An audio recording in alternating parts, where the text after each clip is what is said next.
Excusez-moi, le Seigneur m'a dit, de compléter le message. Je ne veux pas que l'audio soit trop long, c'est la raison pour laquelle. Donc, je disais dans mes premiers audios, je dis, devenir ennemi avec quelqu'un à cause de ce que tu as appris d'une personne, à cause de ce que tu as entendu auprès d'une personne, et ce n'est pas toi-même qui les as appris de tes propres oreilles comme ça.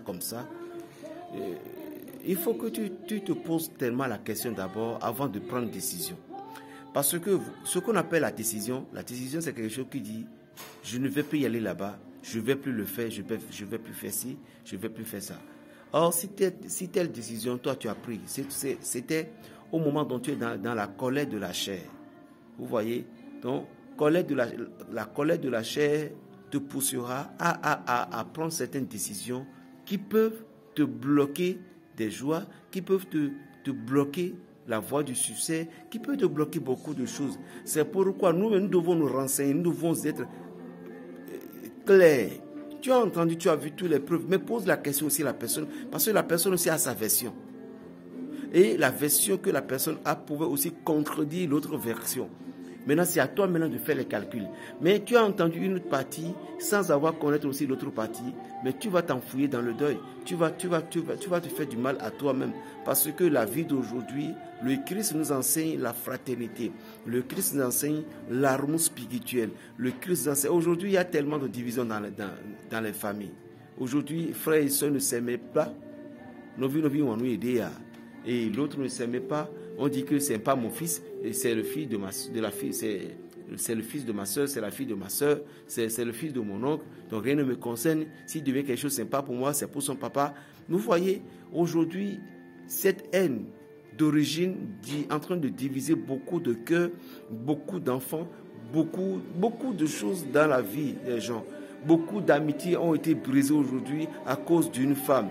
Beaucoup d'amitiés ont été brisées aujourd'hui à cause des paroles qui n'ont pas de sens. Beaucoup d'amitiés ont été cassées aujourd'hui parce qu'il y avait une malcompréhension. Vous voyez, à cause de quelque chose que vous avez juste entendu, vous avez juste appris que c'était des gens qui ont dit, et puis vous êtes devenus comme ça ennemis.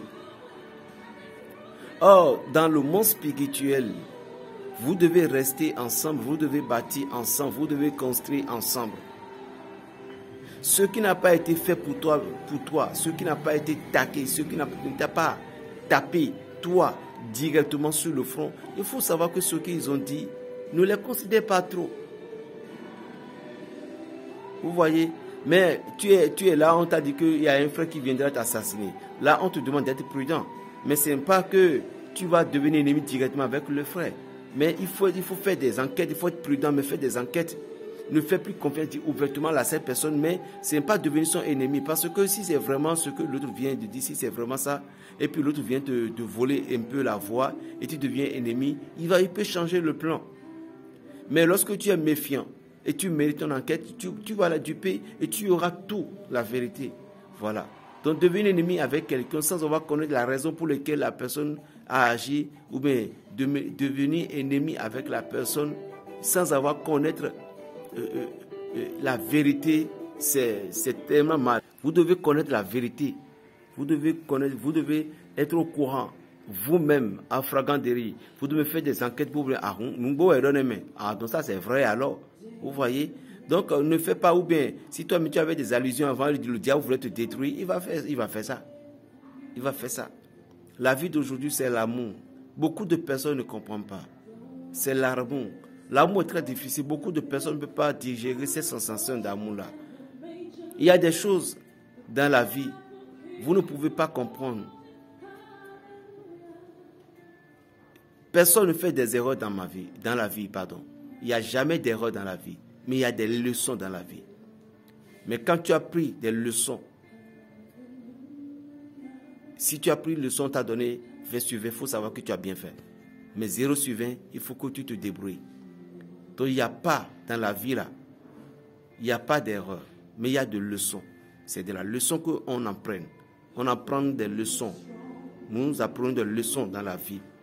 Lorsque tu es parti, on t'a dit ne papa, et tu es parti faire l'accident, tu as pris des leçons. Lorsque tu as cherché une telle personne et on t'a dit de ne pas la toucher, tu as cherché et ça a arrivé quelque chose, c'est pas d'erreur. C'est une leçon que tu as appris. Que prochainement tu n'y railles pas. Dans la vie, il faut que l'homme comprenne que dans la vie, l'homme ne fait jamais d'erreur, mais nous apprendons des leçons dans la vie. Nous apprendons des leçons. Ce n'est pas que tu n'as pas arrivé à lire. Quand tu es au C2, tu es parti à l'école, on t'a demandé de lire la leçon au TT, tu n'as pas pu les lire exactement. Ce n'est pas une erreur. Tu as appris des leçons, tout ça, parce que le maître va te taper. Et prochainement, en tant que leçon. Vous voyez, dans la vie, il y a des leçons, il n'y a pas d'erreur dans la vie. Mais tout simplement, l'erreur que tu as commise depuis des temps, mais le défaut que tu as, un de toi, tu gardes rancune. Un de toi, tu gardes rancune. Un de toi, tu gardes rancune. Il faut savoir que c'est des erreurs. C'est des choses qu'il ne faut pas faire. Hein? Parce qu'il y a certaines rancunes qui nous entraînent dans la mort. Il y a certaines rancunes qui nous entraînent complètement dans des sens erronés. Voilà, mon frère ou ma soeur. Donc, il y a des gens aujourd'hui qui se sont éloignés de toi. Brusquement. Patience-toi. Ou pose-lui la question, qu'est-ce que tu t'es fait? Est-ce que tu t'es fait quelque chose de mal? Si tu t'es fait quelque chose, dis-le-moi, là je vais me corriger. Si tu lui poses la question, il dit non, que tu m'as rien fait, c'est moi-même. Et là, il faut comprendre. Tu comprends maintenant, là, il faut que tu sois tranquille. Mais quand tu peux dire non, je ne peux pas te dire, le nom de la personne, je ne peux pas te dire, il faut savoir qu'il y a quelque chose là. Prie, un jour tu auras la vérité. C'est simple. Mais garder rancune parce que tu as entendu, tu as appris. Toi, il faut que tu sois vigilant et observe la personne. Mais si tu l'aimes, pose-lui la question. Si tu ne l'aimes pas, regarde-la. Mais ne lui garde pas trop rancune. 02 229 95 26 41 46. Berger Raphaël, le Béninois, la paix dans le cœur, que Dieu vous bénisse.